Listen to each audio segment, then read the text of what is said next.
Hello and welcome to The Best Book Ever, the podcast where we get to know interesting people by asking them about their favorite book. I'm your host, Julie Strauss, and today, in celebration of our 150th episode, I am talking about an entire series of books. The Court of Thorns and Roses series by Sarah J. Maas has been mentioned by guests of this show many times, and I finally picked up the first book in the series earlier this year.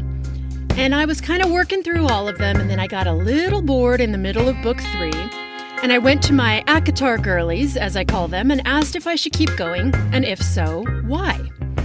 Their responses were so impassioned that I knew we had to make it into an episode. So today I'm welcoming some of my favorite book friends, Tori, Fareya, and Nicole, to talk about the ACOTAR series. It's a densely plotted fantasy series, so it would really be impossible for me to fully summarize them for you. And we had to work really hard to avoid spoilers in our conversation. But I can give you a basic outline. The series is about Fareya Archeron, a human huntress who kills a wolf, and the wolf turns out to be a fairy in disguise. As punishment, Fareya is forced to be captive in the fairyland of Prithian, where she comes to learn about the lives of the Fae. And she learns that something is threatening their world and will eventually threaten her own family in the human world also. So she's determined to save everyone because she's a badass. Now, a couple of things to note. The main character of the series is named Fareya, and one of my guests today is Fareya, and yes, we mixed up the names several times, and we apologized profusely to Fareya. Also, the books have nicknames amongst the superfans, which you will hear everyone use at one point or another. So the books are in order: A Court of Thorns and Roses, or ACOTAR, A Court of Mist and Fury, or ACOMAR, A Court of Wings and Ruin, or ACOWAR, A Court of Frost and Starlight, or ACOFAS, and A Court of Silver Flames, which the fandom just calls Silver Flames. In my opinion, there is nothing as much fun as talking to superfans about their passion. So I know you're going to love hearing Tori, Fareya, and Nicole tell me why ACOTAR is the best book ever. Hello, ACOTAR ladies. Welcome to the Best Book Ever podcast. I'm so delighted to see your faces today. Hello. Thank you for having us. Why don't we go through, and can you please introduce yourselves to our listeners? And just real briefly, why don't you share how you each came to the Court of Thorn and Roses series? Hi, my name is Fareya, and I heard about the series first in 2016 when I was thinking about starting a Bookstagram account, and a lot of people were talking about it. It just had 2 books by then. I don't think the 3rd book had come out. And a few of my friends told me to read the book mainly because my name is sort of similar to Fareya. And I heard I was silly, so I bought both the books, but I didn't read the books until like last year. Okay. And like, why did I wait so long to read this? It was so good. I really liked it. Hi, my name is Nicole. So my best friend is a big fantasy lover, and I am a newbie to fantasy. So she was like, you need to read it, you need to read it. And I was like, I don't know, like I'm not a fantasy girly. I don't know if I could do that. And especially since the fan base is so big, it's really intimidating. And then I did the 12 for 12 last year. Can you tell us what that is? 12 books recommended by 12 friends. And so hers was ACOTAR. So then I was like, well, then I got to do it. So then I did it, and I fell in love, and it's my whole personality now. My name is Victoria, or you call me Tori. I go by either. So I learned about ACOTAR from actually my now husband. We were only boyfriend, girlfriend at the time. He was taking a creative writing class for his future teacher degree in college. This was 2017, I want to say. And the class gave him a choice of different YA books to read, because it was YA considered back then. And he chose this one randomly. I remember he read on vacation. We were on vacation with my family, and we stopped at Barnes & Noble's because he just couldn't stop reading. He went through the first 3 books within a week and a half. And then I didn't pick it up until 2019 when he begged me to. He was like, "You got to read it." I was just getting back into reading. It was pretty much the first big amount of books I read when I got back into reading. I hadn't read for like 10 years before then. So I always say it got me back into reading. Tori, when we were at the coffee place this weekend, you made a passing comment to that they used to be considered YA and now they're not anymore. Can you tell me what that's all about?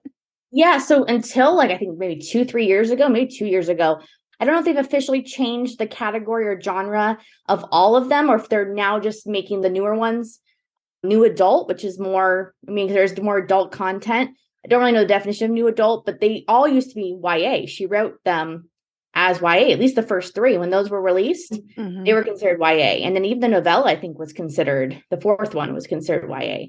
So I don't know if maybe the 5th one, Court of Silver Flames, is just now considered new adult, or they're all new adult, but you can find them in the fantasy aisle at Barnes Noble. So I'm thinking they're not YA anymore. It surprises me that it ever was in YA, actually, because a big component of all of them, the ones I've read, are the marriages and the significance of the marriages. And that seems like it would automatically take them out of the YA world, I would think. Like the age of the characters, like Fareya is, she's maybe 18, 19 or something like that? 18 in the first book. The first one is definitely YA because that's like your bread and butter for a YA fantasy book. What does that mean? So like YA fantasy, I read quite a bit of YA fantasy. So there's a girl and that's the basic. There's this girl, she's 18 or 19, and then something befalls her and she's not very strong, but she thinks she's not very strong, but she is. And then some things that happen that she finds out that she can do things she never thought she would be able to. And then she somehow gains powers because there's always a power thing.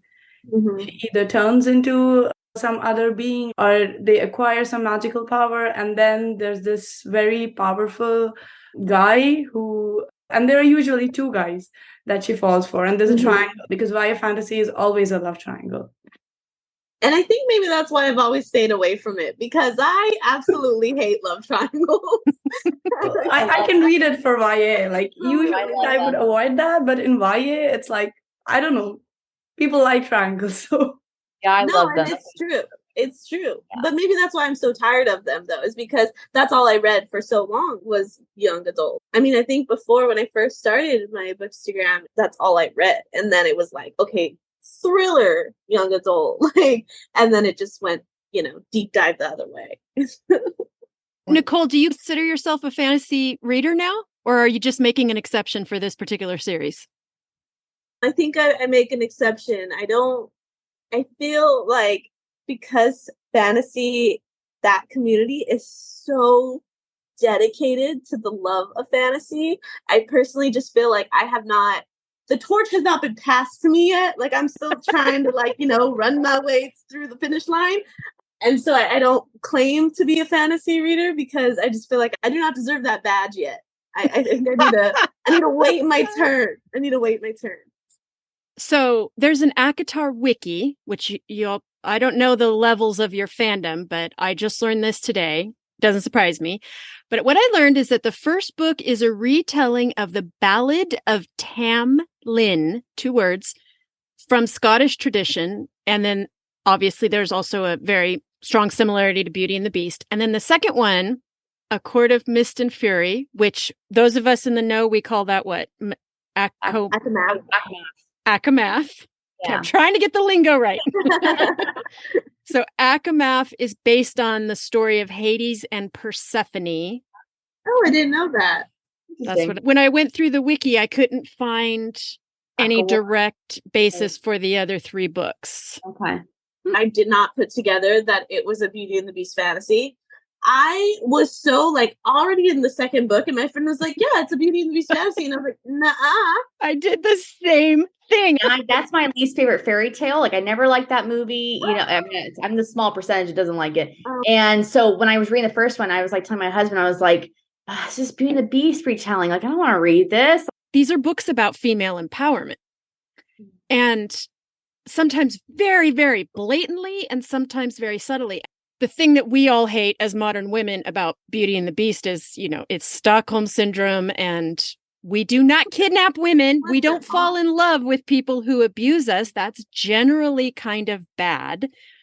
And after book 1, there are so many lines in there where Rhys-San goes, yeah, that's their tradition, but you don't have to do it.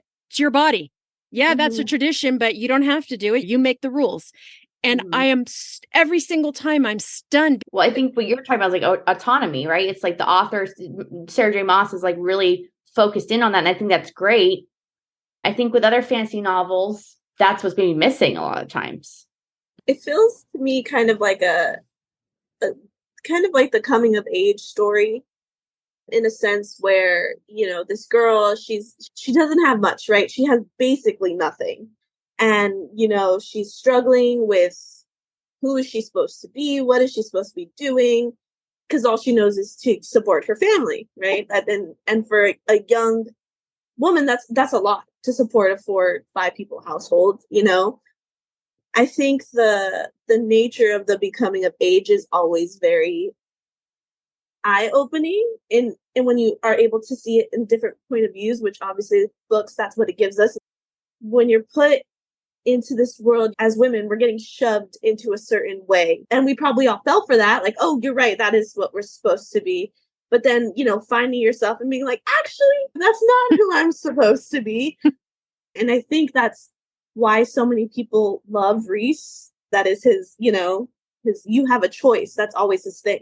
And I think being reminded of that as women nowadays is something, we constantly should be hearing more of, I think. And I think that's why it just feels like such a safe place, these books do. I like that. So when I read this, I thought that Sarah J. Maas did a very smart job. So the first book is your traditional YA book. You get into the story, but then she builds it up. Tamlin, he's like a perfect gentleman in book 1. You have no idea like what will happen, what will not happen. He's like, Fareya falls for him, right? And then Fareya goes all the way to rescue him. Then she falls into PTSD, and then the way Tamlin handles it is it's not good, right? She's really struggling, and he's just, you'll get over it. It really raised me to read that part. I was like, what is he doing? Why is he doing that?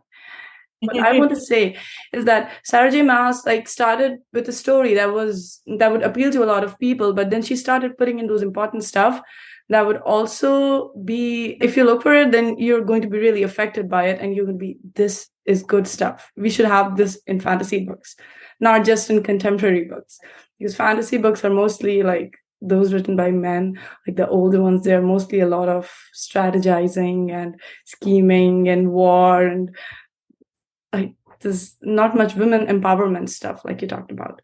So that is, and I'm really excited for Nesta's book. I don't know why I'm waiting, but I know I'm going to read it cover to cover, and I usually read multiple books at a time, and I'm waiting for when I'm not reading anything so that I can just read it.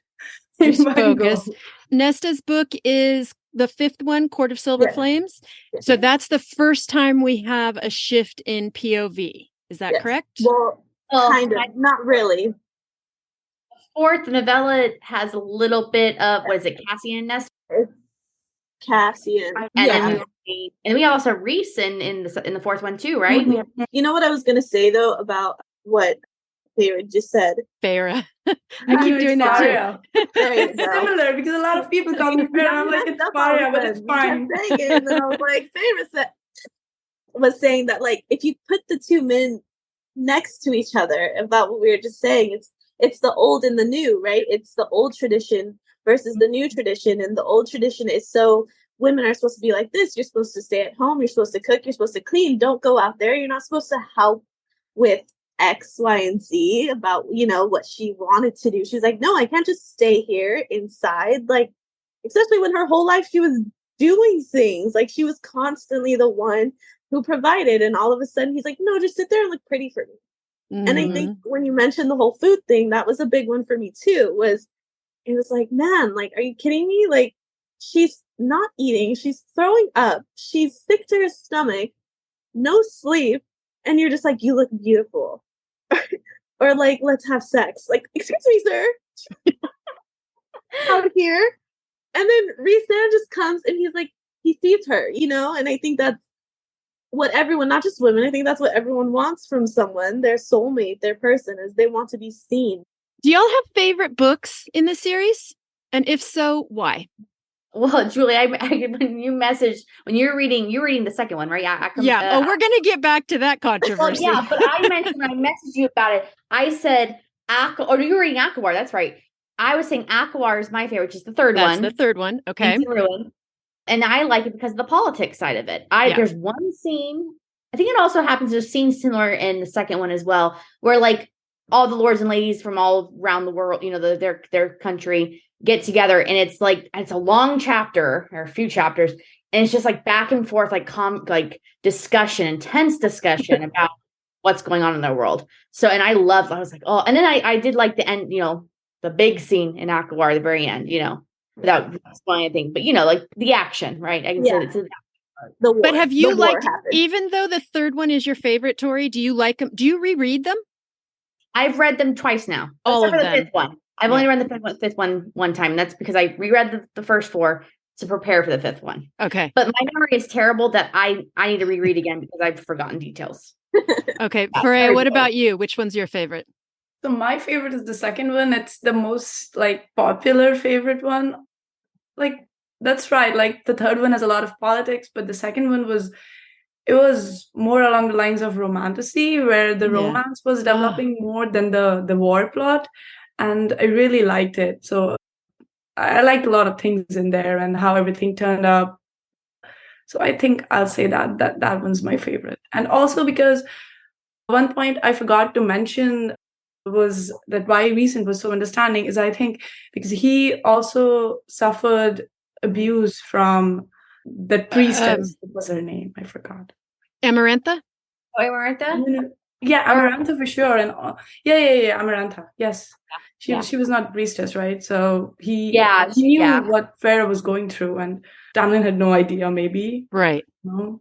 So I just thought Tamlin was emotionally very like dumb. Yeah. Sorry. And Rhys, you know, he's got a very finely tuned trauma response and empathy toward her because of what he's been through.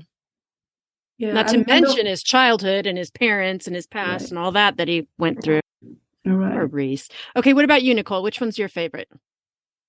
So I read all these last year. I started in the beginning, I think, of February or something. So I just ate up all the first four, or the first three at least. And then when I was done and I was going to move on to the novella and then to Silver Flame, I'm in a book club with my two friends I've known since high school. And we were bullying the third girl to get on to reading because I just finished. So I was like, you know, publicly obsessed. Not that I'm not publicly obsessed now, but, you know, I try to paint it down. But, you know, so we bullied her and she's like, you know, let's do it. So for our book club, we read them all again. So I read them twice last year. And then this month I just started Silver Flame because I also agree that I was like, I need to read only this book because this will be everything. Like, I cannot read multiple things. It's just this. Like, this is my world now, is Cassian and Nesta. So when I first read it the first time, Wings and Ruin was my favorite. That is book 3. Book 3, yes. I just loved the war is fun. Like, that was fun. That was great for me. But I love the community that they've created in such a short time with Fareya, and that they just accepted her because they're like, no, you're one of us. Like, just so fat. They felt it. And I enjoyed watching them become a family in that sense of just the banter and, you know, them just goofing around with each other, the protectiveness they had over each other. Mm-hmm. I very much enjoyed that. The second time, I think the second one was my favorite. Mist and Fury was, because I loved rereading them fall in love. So let's talk about that. I set off a bit of a civil war in my Instagram stories because I was bitching about how bored I was with the one that you all like so much, Court of Wings and Ruin, because I got really bored with the political machinations and the fairy wars and things. I think on reflection, I think my dislike of it is because I came at this book with a certain expectation. I had Emma Peterson on the show in episode 138. And when I asked my final question, which is always, what are you reading right now? She jokingly said, I'm still reading my bird porn. That was what she called it, my bird porn. And I went, I didn't know that's what those books were about, because I've heard you three talking about these books a lot, but I just always kind of went, I'm not into fantasy. And then she said bird porn. I went, oh, wait, what? And I have told you all this at book club. Sarah J. Maas can write the hell out of a sex scene. And I know from experience that writing a sex scene is so freaking hard. That's what she said. Because like you get one word wrong and it's either gross or it's just comical, like it can veer into those. And Sarah J. Maas, listen, I'm not going to lie about it. This is the first book where I listen to these on audio. And this is the first time I've listened to sex scenes on audio and gone, I'm going to rewind that one. I'm going to rewind. I'm going to go back 10 minutes. Oh my God. This is the first time you read a little smutty scene on audio? No. I listen to smut on audio a lot. This is the first time I have rewound. Oh, okay. To re-listen. Because she is so good. So I think that's the thing, is that's kind of my expectation of the books. And then when I got it to book 3, I was like, oh man, why are we can someone just get back in the bathtub? Why are we at war again? So I do want to ask you, and so this is where the Civil War amongst Instagram stories started. What are all your thoughts about DNFing books? Do you have opinions on that? Because I am a big believer in I quit the minute I'm bored. I don't think y'all agree with me on that, Nicole. I'll share. I mean, I'm not opinionated. Like I hold no grudge against anyone who does DNF, and like, good for you. Like I'm jealous that people can DNF so easily. But like I'm very much like, like finishing a task. You have a list of tasks, you check it off. So like it makes me uncomfortable to DNF a book. I've maybe DNF'd 2 books in the last 400 books I've read for books to read. Really? I just can't let myself do it. Yeah, I wish I could. Even if you dislike it the whole way through, like even if you get to the final page. Oh then my God. 2-star. Then it's just a 2-star book or a 1-star, yeah. Mm-hmm. Yeah. This is one of my favorite questions to ask guests, because I think the answers are just so fascinating. And it's just it's almost like a Myers-Briggs personality test, because people are absolutely adamant. I never, ever, ever finish the ones I dislike, or I will finish it no matter what it is. And I love the conversation. Yeah. Mm-hmm. What about you, Fareya? Same. Like, I haven't been able to DNF a book yet. Like, my sister is always encouraging me to, because she's a really good DNFer, and she's like, I don't think I'm feeling it. Maybe I'll pick it up later. Maybe I'll just not read it. But if I stop a book at, say, 15%, I'm not liking it, I'm bound to go and pick it back up again, just to see if maybe this time I like it better, because it's always... And there have been times when I was not in the right mood for a particular book, and when I picked it up later, it really appealed to me and I liked it. So I was like, I'm glad I didn't just stop reading this one. But there have been books that I really struggled through and gave them like 2 stars, 1 star. And I was like, time wasted, but I just have to know. Yeah. Nicole, what do you think? Yeah, I think I agree with you. I hardly ever find my people. So I'm glad I found my 2 people, because I think everyone I know, in the book community, and even just follow, like, they're just like, DNF it, don't be afraid, and like, more power to you if you can. Like, I wish I could, I just can't, especially since I don't like read the synopsis. I just have to read the first page and then be like, okay, how am I doing this? And then it's like, no. So but if I'm 10, 15, 10%, if I'm in it, I will drown my sorrows while I do it, but I will finish it and I'll complain the entire way. You guys have probably seen. I mean, I've complained. I'll complain at home. My boyfriend has to hear it. You guys have to hear it. I'll complain till my heart's content, but I have to finish it. You have to do it. Yeah, I've seen people DNF, like they'll read 100 pages of a book and then DNF. And I'm like, 100 pages? You know how long it takes? No. Oh, You're almost there. I'm like, no. I'd go maybe 15 to 20 pages. If I was going to maybe DNF, I'd give it that, 15 to 20 pages. But once you've gotten to that point, the 20 or the 15 pages or the 15%, you consider yourself locked in. Once I decide to read a book and I start reading it, like even if I read just 3 pages, if I know the characters, if I know what I'm in for, I am going to want to read that book, even if my God, just to know if I like it or I hate it or whatever. And just like Nicole said, like my husband, he's not a reader. He doesn't read. But if I'm not liking my current read, I am constantly complaining. This book is so boring. I don't know why this character doesn't do this. I'm constantly complaining. And he's like, just don't read that book. You have so many books. And I'm like, no, I have to find out what happens. So I will read it. I have to finish it. I have to know. Does it get stupider? Or is the ending, is there anything at the end? I need to know. I need to know. Is it redeemable or not? I have to know. Yeah, like I just need to know. Is there some little spark to get it to that 2-star? Or if the book's hyped. If it's a hyped book, forget it. I will always keep reading. I'm like, I got to know why people are hyping this up so much. I could be hating it. Yeah.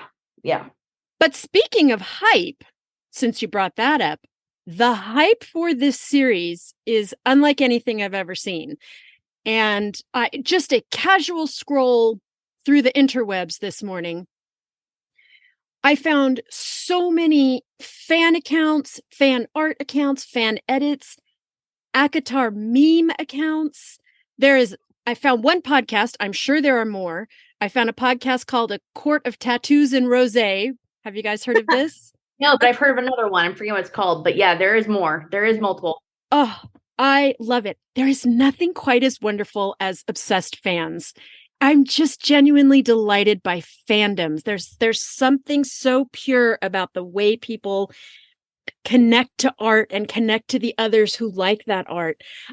That's something I love about fantasy. Like I've read Percy Jackson. I've read Harry Potter. Yeah, that's cool. I've read Shatter Me. The community is the best part of it all, right? Being able to find people that are just as freaking obsessed as you are and are willing to talk about it for hours. I mean, that's why we're here, right? Like, let's talk, sit down, we're gonna talk.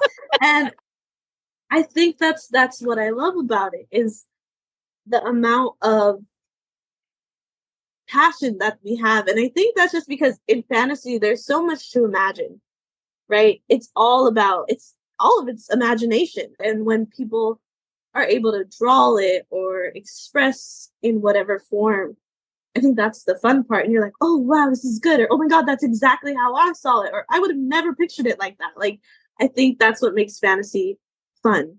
Mm-hmm. Last year when I read the first 4 books, I went down the rabbit hole, Pinterest, TikTok, just like watching all the aesthetic reels and the fan arts, and like I was obsessively watching videos, looking at fan arts, looking at those gorgeous dust jackets that these books have that look so pretty. And unfortunately, I read a few spoilers for Silver Flames. So that sort of shut me out. And then I was like, maybe I'll go through them again after I finish Silver Flames. Like, have any of you read other Sarah J. Maas books? Yeah, the first one, The Crescent City. Which is another series, right? Yeah, so I got to read the second one. I own the second one, and I got to read it. For the third one comes out, February next year or something like that, or January? And then I read the first 3 chapters of Throne of Glass and just was not in the fantasy mood. And I was like, you know what? I've got the whole series. That's the other one. My husband's read that whole series and he loves it. So he's convincing me to get on that. So, and I'm convincing him to read Crescent City because I enjoyed Crescent City. Yeah, I remember, Tori, I asked you which one to start with, Throne of Glass or ACOTAR, because I had not read any Sarah J. Maas and I wanted to start reading it, but there's a whole Throne of Glass fandom as well. And Tori really convinced me to, you convinced me to read ACOTAR. Yeah, there you go.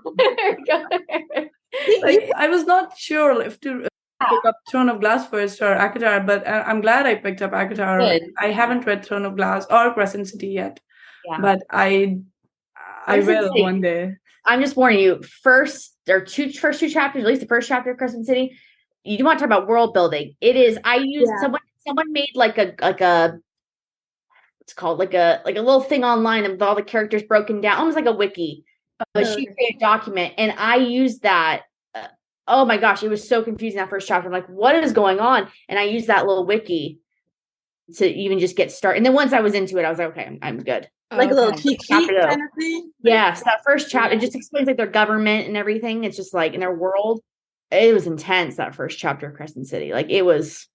Because I've heard that's like set in the real world. Yeah, it's like more modern mixed fantasy. fantasy. World, so. Yeah. Live like in a city, but it's fantasy kind of elements. So she has 3 full series then. Yes. Yeah, they're still in all progress. Oh no, Thorns and Roses is done. No, So and Crescent City might be done after the 3rd, right? Yeah. That's what I heard. I haven't read, this is my only series that I've read by her. And that's because my friend was like, you're a baby. Let's, baby steps. And, she did a good job. I mean, I'm obsessed with it. That's the first thing I think when people see, I've had a few friends that have seen like, oh, I've seen this or, ACOTAR something. So they send it to me and I'm like, I'm making it in life. Okay. If you think of ACOTAR, you think of me, I feel like I've got somewhere in life. You've achieved your dreams. And so, So Throne of Glass will actually be my next series. I start as soon as I'm done with Silver Flame. I bought the whole box collection of the original covers, and then trying to figure out, because there was that whole debate about which books you should read first, right? I think, Tori, we were talking about that last time. Yeah, the order. There's different orders.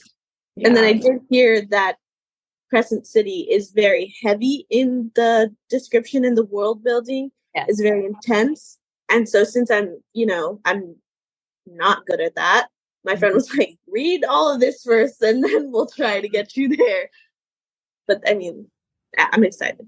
Yeah, I can share with you guys, but also whoever's listening, the Bookstagrammer on Instagram who has these guides. She also has one for ACOTAR, and I think maybe Front Throne of Glass is KK's bookshelf, so like KYKAYS bookshelf. She's got these like infograph thing, like she links them in her profile. And there is one for ACOTAR, and it's kind of cool. She's uses fan art of the characters, so you get a visual of the character. Even like in ACOTAR, the creatures, like there's fan art of those. Yeah. So it's really cool. I recommend her account, and that helped a ton.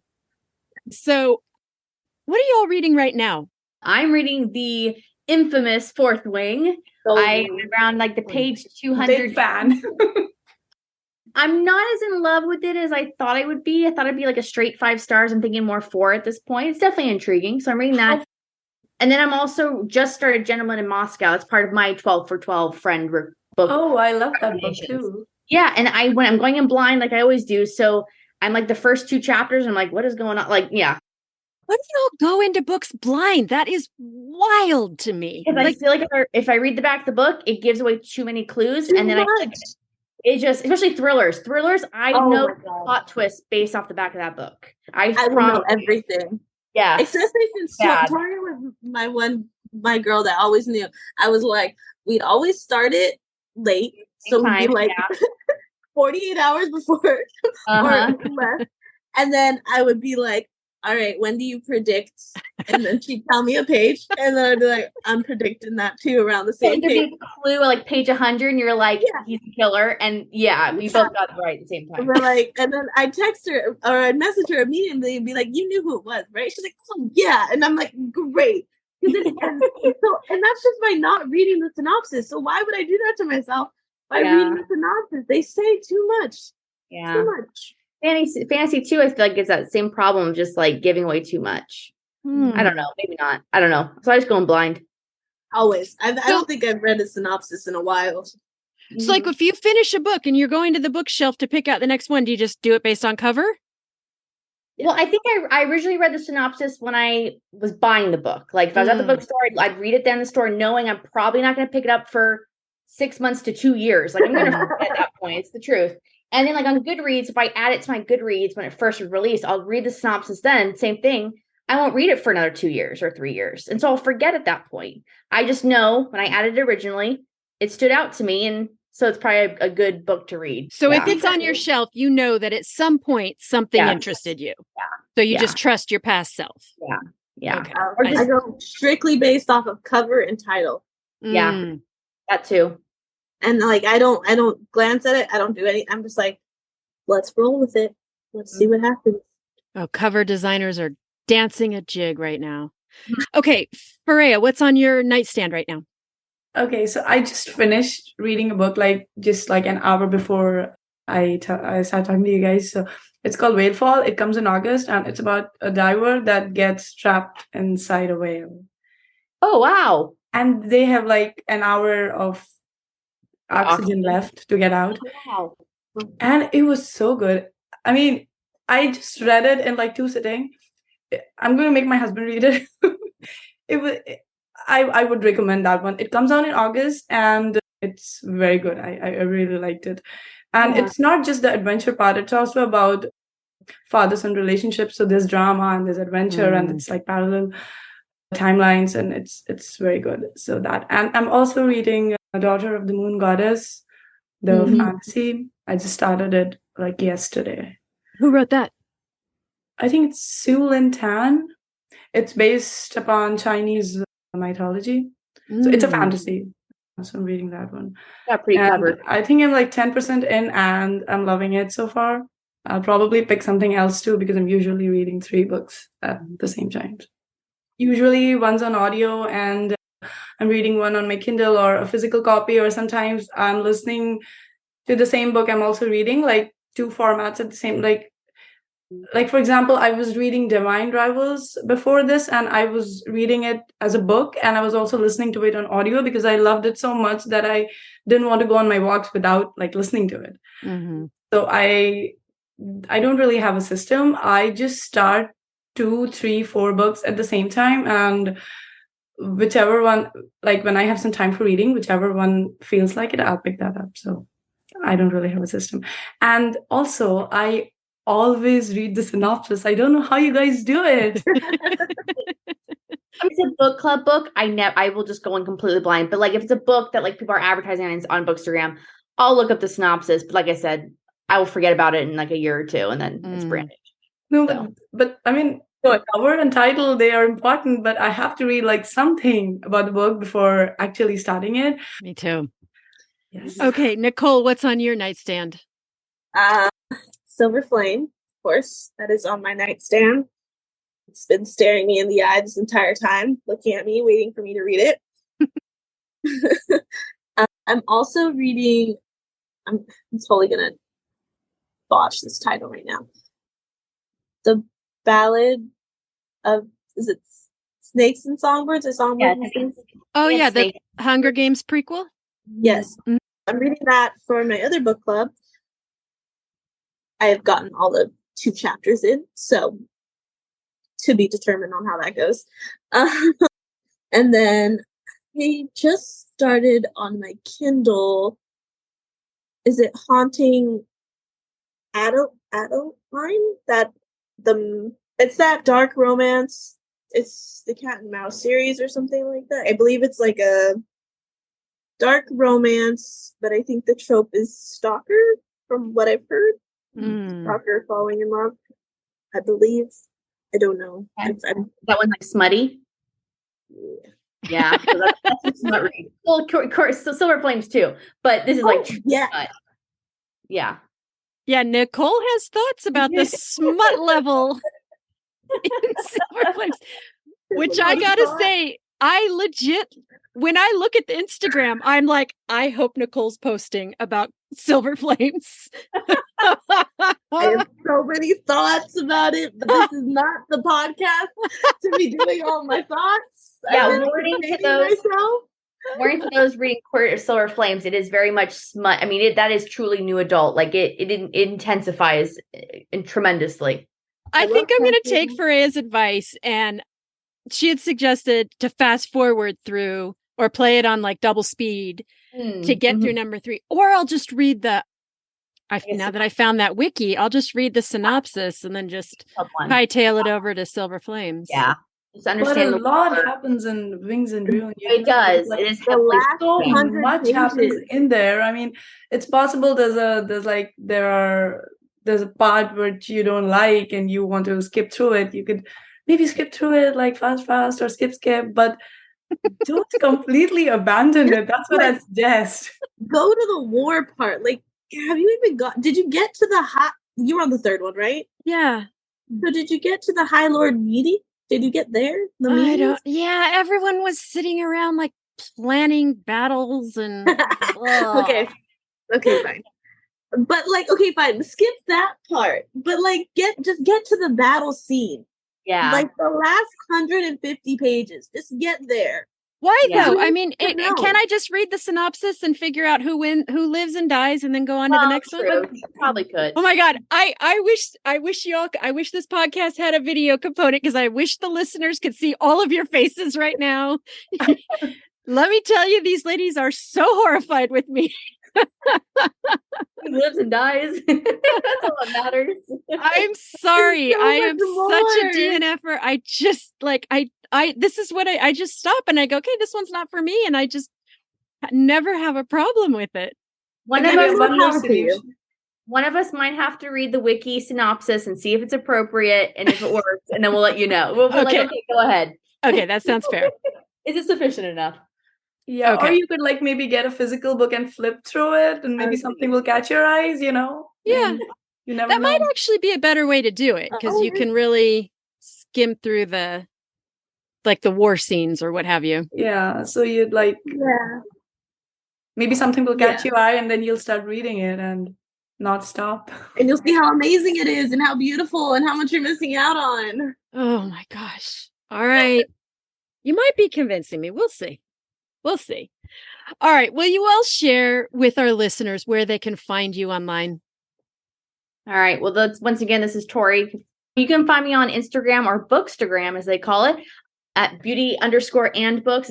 And people always think it is a Beauty and the Beast reference. But like I said earlier, that's like my least favorite fairy tale. It's actually not related, but.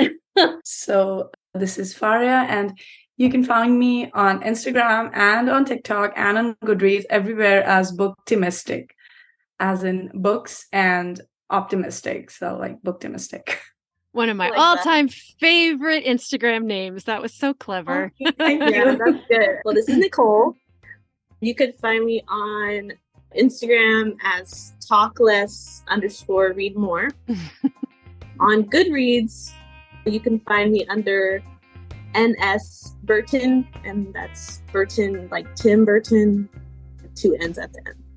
Well, I want to thank you all for joining me today. I love talking books with all of you, and this has been a delight. I hope you will come back anytime you have books to tell me about, whether they are fantasy books or not. I will even read them if it's for the podcast. Yes. I will finish them. Yes. All right. All right. Thank you. Thanks for having us. Thank you. Bookworms, I would love to hear your thoughts on the Court of Thorns and Roses series. Have you read it? Are you going to? Let me know over on Instagram at Best Book Ever Podcast. And if you enjoyed this conversation, check out Tori's previous appearance on the show when she joined me to talk about Hidden Valley Road on episode 114. Links to everything we discussed today are available in the show notes. And if you enjoyed today's episode, please leave a review wherever you're listening. If you want to learn more about my weekly guests, as well as get a little peek into what I'm reading and listening to in my free time, subscribe to my weekly newsletter at bestbookeverpodcast.substack.com. The newsletter is free, but once you get there, you'll also see a few different paid options if you want to help me keep the candles burning over here in my reading cave. Thanks for joining me today, and as always, I will see you at the library.